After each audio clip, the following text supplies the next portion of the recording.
چراغ میرا ہے رات ان کی، انہی کی عظمت میں کہہ رہا ہوں زبان میری ہے بات ان کی۔ آئیے ایک مرتبہ محبت کے ساتھ ہدیہ درود و سلام پیش کرے اور پڑھیں بآواز بلند اللہم صلی علی سیدنا و سیدنا حبیبنا مولانا محمد مبارک وسلم صلاۃ و سلام علیک یا رسول اللہ وسلم علیک یا حبیب اللہ۔ ماشاءاللہ کافی دیر سے پروگرام چل رہا ہے اور اس سے پیشتر آپ نے بہترین نعت و تقاریر سماعت فرمائی، اور انشاءاللہ میرے بعد بھی ہماری جماعت کے معزز علماء کرام سے آپ بہترین خطاب سماعت فرمائیں گے۔ تھوڑی دیر کے لیے میں بھی حاضر ہوا ہوں، اللہ تعالیٰ مجھے اور آپ سب کو حق کہنے، حق سننے اور اس پر عمل کرنے کی توفیق عطا فرمائے۔ آج ہم جب سے بیٹھے ہیں کبھی حمد پڑھی جاتی ہے، کبھی نعت رسول پڑھی جاتی ہے، کبھی منقبت پڑھی جاتی ہے، اور الحمدللہ اہل سنت والجماعت کی جو محفلیں ہوتی ہیں ان میں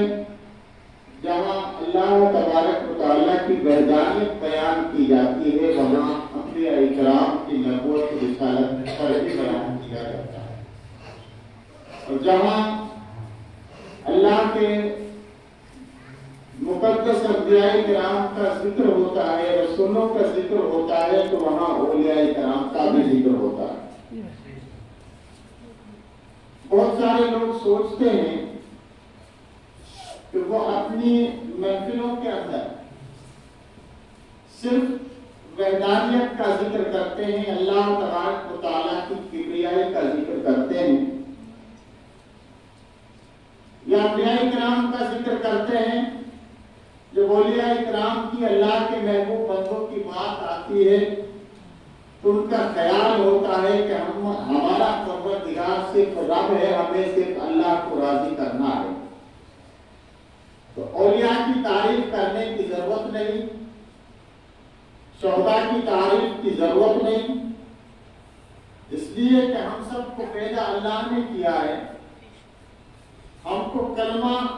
رسول اللہ صلی اللہ علیہ وسلم نے عطا کیا ہے، تو ہمیں کیا ضرورت ہے؟ لیکن یاد رکھو اللہ تبارک و تعالیٰ نے ہمیں ایسا نظام عطا فرمایا کہ اللہ کا بندہ رب تبارک و تعالیٰ کی ذات وہ ہے کہ کوئی انسان اگر اللہ کی تعریف نہ کرے تو کیا اللہ کی عظمت پر کوئی فرق آئے گا؟ جب کسی انسان کا وجود نہیں تھا تو اللہ تبارک و تعالیٰ اپنی شان جلالت کے ساتھ اس وقت بھی موجود تھا۔ جب رب تبارک و تعالیٰ نے چاہا انسانوں کو پیدا فرمایا، اللہ تبارک و تعالیٰ نے زمین اور آسمان کو بنایا، فرشتوں کو پیدا کیا، اور اپنی تعریف کے لیے تو اللہ تبارک و تعالیٰ نے فرشتوں کی وہ جماعت پیدا فرمائی کہ جب انسانیت کے بنانے کا پیدا کرنے کا مقصد آیا تو اللہ تبارک و تعالیٰ نے ان فرشتوں کو جمع کیا، مشورہ کیا۔ بتاؤ اللہ کو مشورہ کرنے کی ضرورت کیا ہے؟ وہ تو ساری کائنات کا رب ہے، وہ مالک ہے، وہ ایسا حاکم ہے کہ اس سے بڑھ کر کوئی حاکم نہیں، وہ ایسا قادر ہے، اس کے کیے ہوئے میں کوئی دخل اندازی کرنے والا نہیں۔ لیکن اللہ تبارک و تعالیٰ نے جو فرمایا، اپنے فرشتوں کو جمع کیا، مشورہ کیا کہ فرشتوں میں ایک ایسا بندہ پیدا کرنا چاہتا ہوں۔ اللہ تبارک و تعالیٰ نے ہماری تقدیر کے بارے میں لیا تو فرشتوں نے کہا اے پروردگار، جب ہمارے حالات کو دیکھا، ہماری پیدائش جن عناصر ہیں ان کو سمجھا، تو فرشتوں نے قائم ملک تو ایسے انسان کو پیدا کرے گا جو زمین پہ جا کر جھگڑا اور فساد بھی کرے گا، اس لیے کہ انسان کی پیدائش کے اندر وہ چیزیں موجود ہیں، آگ بھی ہے، پانی بھی ہے، ہوا بھی ہے، مٹی بھی ہے، جو ایک دوسرے کی ضد ہیں۔ تو انہوں نے ہمارے ظاہری وجود کو دیکھ کر اللہ تبارک و تعالیٰ کے فرشتوں نے عرض کیا پروردگار تیری حمد اور تقدیس بیان کرنے کے لیے تو ہم ہی کافی ہیں، ہم ہی بہت ہیں۔ اور اللہ کے فرشتے وہ ہیں کہ اللہ تبارک و تعالیٰ نے جس فرشتے کو جو کام ذمہ سونپا ہے وہ وہی کرتے ہیں، اس کے علاوہ کچھ نہیں کرتے۔ ان کو نہ کھانے کی فکر، نہ سونے کی فکر۔ اللہ تبارک و تعالیٰ کا کوئی فرشتہ قیام کے اندر ہے، کوئی فرشتہ رکوع کے اندر ہے، کوئی فرشتہ سجدے کے اندر ہے، کوئی فرشتہ درود و سلام پہنچانے پر ہے، کوئی فرشتہ اللہ تبارک و تعالیٰ کی وحدانیت کو دنیا کے اندر پھیلانے پر ہے۔ بہرحال جس کو جو کام ذمہ دیا ہے وہی فرشتے کر رہے ہیں۔ تو کہا تیری عبادت کے لیے تو ہم کافی ہیں۔ اللہ تبارک و تعالیٰ نے فرمایا انی اعلم ما لا تعلمون، اے میرے فرشتوں جو میں جانتا ہوں وہ تم نہیں جانتے۔ تو رب تبارک و تعالیٰ کی قدرت میں سب کچھ تھا، آج کے علم میں سب کچھ تھا، لیکن پھر بھی مشورہ کر ہمیں ایک درس دے دیا کہ بے شک آپ جو چاہیں وہ کریں، لیکن مشورہ کرنا اور مشورہ دینا یہ اللہ تبارک و تعالیٰ اور اس کے فرشتوں کی سنت ہے۔ آج ہم کوئی بھی کام کریں، آج ہم اپنی عقل سے کام کرتے ہیں، سمجھتے ہیں مجھے مشورہ دینے والا کون ہے، لیکن اللہ تبارک و تعالیٰ نے ہمیں یہ نظام دے دیا، اس لیے کہ میرا رب تو ساری کائنات کا نظام چلا رہا ہے۔ ہمیں تو کسی کو اپنے گھر کا نظام چلانا ہے، کسی کو بستی کا نظام چلانا ہے، کسی کو اپنے ضلع کا نظام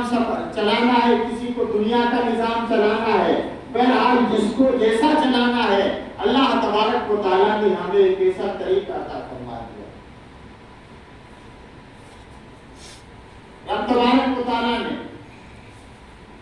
ساری کائنات کو پیدا فرمایا، ہم کو اللہ تبارک و تعالیٰ نے اپنے پیارے حبیب صلی اللہ تعالیٰ علیہ وسلم کے صدقے و طفیل میں نماز جیسی بہترین عبادت عطا فرمائی، قرآن جیسی بہترین کتاب عطا فرمائی، اور آپ تبھی سے سن رہے ہیں اور اس پورے مہینے میں پیران پیر روشن ضمیر سیدنا شیخ عبدالقادر جیلانی رضی اللہ تعالیٰ عنہ کی تعریفیں آپ سماعت فرماتے ہیں۔ اور کیوں نہ ہو، کسی نے کہا ہے کہ غوث اعظم درمیانے اولیاء، غوث اعظم درمیانے اولیاء جو محمد درمیانے انبیاء، کہ سرکار غوث اعظم رضی اللہ تعالیٰ عنہ کا مقام تمام اولیاء کرام کے درمیان اس طرح ہے جس طرح تمام انبیاء کے درمیان محمد مصطفیٰ صلی اللہ علیہ وسلم کا مقام۔ وہ تمام نبیوں کے سردار ہیں، تمام رسولوں کے سردار ہیں، اور غوث اعظم تمام اولیاء کرام کے سردار۔ فریق مخالف اعتراض کرتا ہے کہ یہ لوگ جب ان میں کے جیل میں آ جائے کبھی خواجہ صاحب کی تعریف کرنا شروع کر دیں، کبھی غوث پاک کی تعریف کرنا شروع کر دیں، کبھی نظام الدین اولیاء کی تعریف کرنا شروع کر دیں، کبھی اپنے پیران نظام کی تعریف کرنا شروع کر دیں، ان کی محفل ختم ہو جاتی ہے لیکن اولیاء کرام کی تعریف ختم نہیں ہوتی۔ لیکن یاد رکھو کہ جب ہم کسی اللہ کے بندے کی تعریف کرتے ہیں، ان کی ولایت کی تعریف کرتے ہیں، ان کی کرامت کو بیان کرتے ہیں، تو حقیقت یہ ہے کہ ہم ان کا بظاہر تو ان کا ذکر کرتے ہیں لیکن حقیقت میں وہ اللہ کی تعریف ہو۔ اللہ تبارک و تعالیٰ نے مقدس قرآن پاک کے اندر ہمیں نماز کے اندر ایک سورہ جو سورہ فاتحہ ہے، الحمد شریف، اس کو سبات بھی پڑھتے کہ نہیں پڑھتے، اور ایسا پڑھتے ہیں کہ پورا ہر رکعت کے اندر سورہ فاتحہ کا پڑھنا ضروری، اس کے علاوہ تو جو چاہے سورت آپ پڑھ سکتے ہیں، لیکن الحمد شریف آپ کو ضرور پڑھنا پڑے گا۔ علماء اکرام بیٹھے ہیں، مفتی صاحب قبلہ بیٹھے ہیں، لیکن اگر کوئی آدمی الحمد شریف کو سمجھ جائے، ابھی تک ہم نے اس کو الحمد کو صرف اتنا سمجھا ہے کہ ہم قرآن شریف میں پڑھتے ہیں، نماز کے اندر پڑھتے ہیں، اس کا پڑھنا ضروری ہے، لیکن اس کی مطلب کی طرف ہم نے کبھی توجہ نہیں کی۔